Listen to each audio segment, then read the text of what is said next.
In this video, I'm going to explain how to start your career as a videographer. We're gonna go over the basic equipment that you need and also the first steps of growing your business. We're gonna keep the equipment to the bare minimum. We don't want people going into debt or buying too much equipment or buying things that they don't understand right at the beginning. We're gonna focus on the basics that will get you off to an awesome start.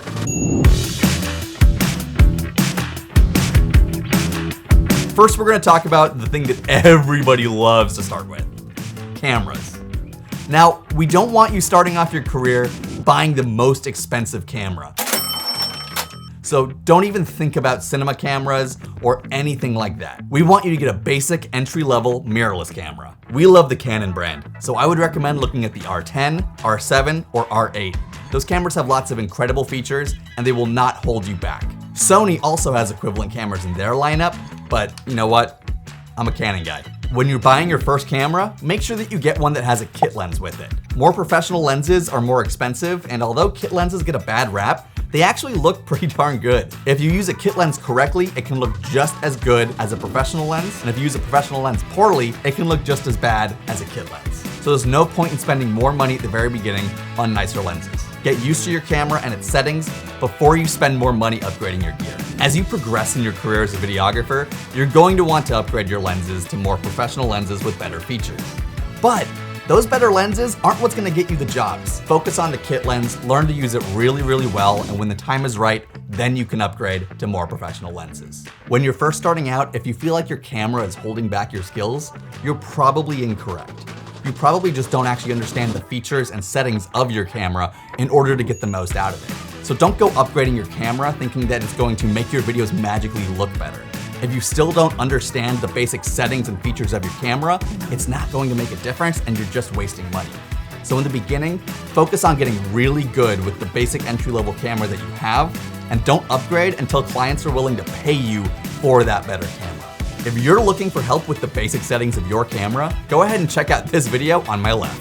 One thing that a lot of beginner videographers don't put enough time and effort into is getting good audio. So make sure that when you're buying your first set of gear, that you actually buy some microphones. Make sure you get an on-camera shotgun microphone like this one. This is great for events or social media videos and allows you to capture good quality audio that is way better than the built-in mics on your camera. On-camera shotgun microphones come in a wide range of prices. This one's about $250 and it's absolutely fantastic. The second type of microphone that we recommend that you get is a nice set of lavalier microphones. These are the Rode Wireless Go-2s and they're absolutely great. They plug directly into your camera and they give you a set of two that goes to one receiver.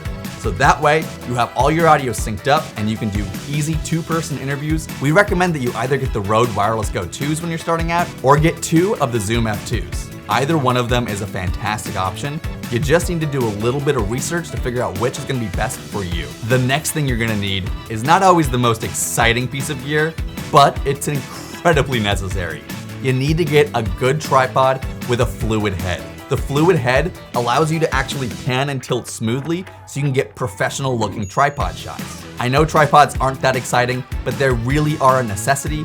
You don't need to spend too much money on one. The more expensive ones are convenient because they're made of carbon fiber and they are lighter, but honestly, the less expensive ones are gonna do a decent enough job and will be great for you starting out. It's always really tempting to buy film lights when you're first starting out, but honestly, I really don't recommend that you do this. Film lights add a whole new layer of complication to all of your shoots. They're expensive, and you really don't know what lights are gonna be right for you until you have a lot of experience working with different types of lights and knowing what kinds of projects you're going to be filming in the future. So in the beginning, I recommend that you rent a lot of lights, experiment with them, see what works best for you, and see what lights you end up renting over and over and over again. When you're first starting out, instead of buying film lights, I recommend that you go to the hardware store and buy some really inexpensive construction lights. These will allow you to bounce light around a room and give you more light in general for your shoots, and will allow you to practice the most basic aspects of lighting without getting overwhelming or costing you too much money.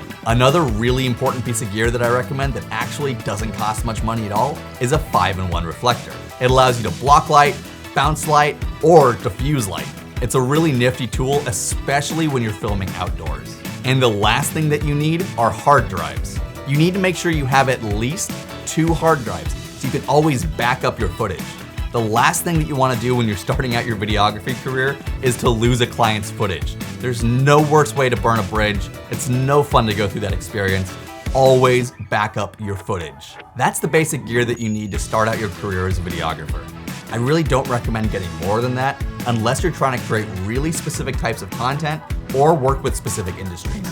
For example, if you're gonna work in real estate, you're gonna need to get a gimbal and a wide-angle lens. If you're gonna shoot weddings or events, you're gonna need a telephoto lens so you can shoot subjects that are far away from you. So now that you actually have all this gear, what do you do to actually start getting some paying clients? Well, first of all, you're gonna have to do some free work. You need to build your portfolio. And that means going to family friends who have businesses and making videos for them, or going down to a local business and seeing if they'll let you film a free commercial for them. This is a great opportunity for you to up your skills to a level where people will actually be able to pay you for your services. And if you film an event, network with the people there and make sure that they know that you are available for hire. It's also really important that you choose a niche, like corporate video, social media videos, music videos, or weddings. And the last piece of advice is to keep improving your skills. Master your camera settings, practice your lighting, get better and better with each video that you make, and also, I'd highly recommend that you take some courses like ours, Make Videos, Make Money. It's an online course all about how to take your videos to the next level and make money for your clients so that they keep hiring you back and you get repeat business. Check it out at makevideosmakemoney.com. The link is in the description.